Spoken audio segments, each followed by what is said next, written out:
Afinal de contas, qual é o sexo dos anjos? Ou os anjos não têm sexo?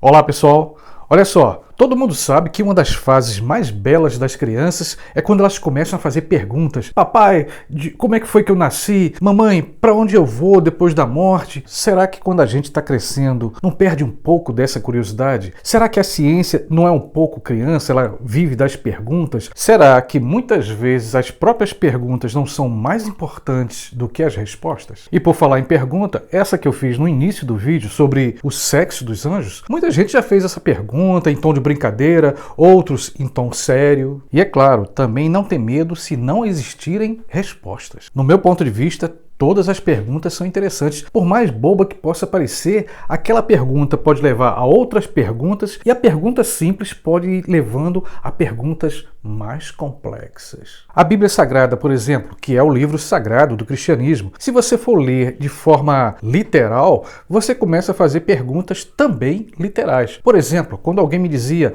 no inferno vai haver escuridão, e eu ficava pensando, mas não dizem que lá também tem fogo, muito fogo, e fogo não produz luz? Um fantasma, um espírito, ele pensa, ele raciocina sem o cérebro? Veja só, são perguntas aparentemente bobas, são bobas até certo ponto, mas se você pensar bem, você começa a levar tentando responder e depois tem outra pergunta e você de repente pode achar que tem algumas contradições na Bíblia Sagrada. E como nosso vídeo hoje parece ter mais perguntas do que respostas, eu queria fazer uma seguinte pergunta: até que ponto Deus, o Deus do cristianismo, não seria um alienígena?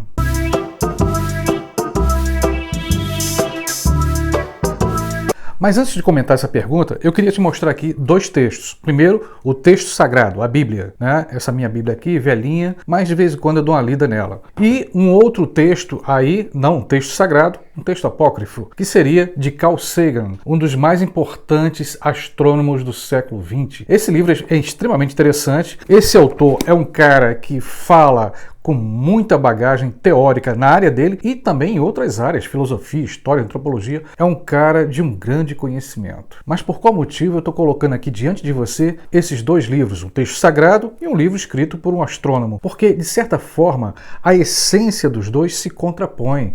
Esse cara aqui, o astrônomo, vai contestar muita coisa que está aqui. É quase como se eu estivesse te apresentando a razão e a fé. Ô Carlos, não vem com conversa pra cima de mim não, viu? Eu acredito na Bíblia, tenho fé na Bíblia, acredito que é a palavra de Deus e não quero saber mais de nada. Pois eu, Carlos, eu acredito na ciência. Eu nunca li a Bíblia e não acredito em nada que está escrito lá. Essas são duas posições que, no meu ponto de vista, são posições radicais. Aquelas posições que não querem ser crianças, que não querem perguntar, que têm até medo de perguntar as coisas com medo das respostas. Eu acho que um religioso pode sim perguntar sem medo de perder a sua fé. Vale lembrar que os grandes teólogos muitas vezes usaram da razão para interpretar a Bíblia. No caso do nosso contestador da Bíblia, eu diria o seguinte, que a Bíblia sim tem algumas coisas muito interessantes do ponto de vista histórico e que muitos cientistas, arqueólogos se debruçaram sobre a Bíblia e usaram a luz da razão para interpretar e para explicar, inclusive, algumas coisas que estão lá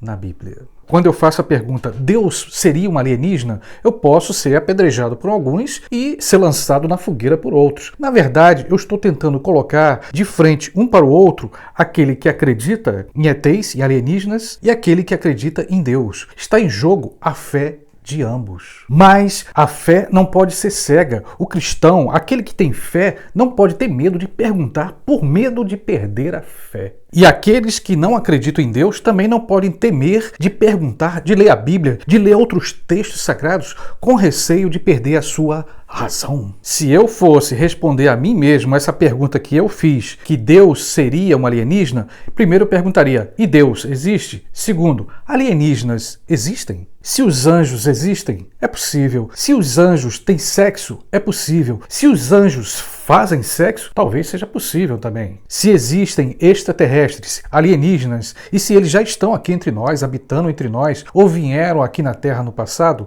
eu também acredito nessa possibilidade. E se Deus for um alienígena? É isso aí, pessoal. Que a gente possa continuar perguntando sem medo das respostas. Isso não vai abalar a fé de ninguém. Que a gente possa conversar com outro que acredita em Deus ou não acredita, pois quem sabe um dia esses dois caminhos possam se encontrar. Enquanto isso não acontece, eu queria renovar um convite. Se você ainda não se inscreveu no meu canal, vem, se inscreve. Se você gostou desse vídeo, dá aí um like, uma curtida. Com certeza você vai ajudar esse canal a permanecer no ar, ok?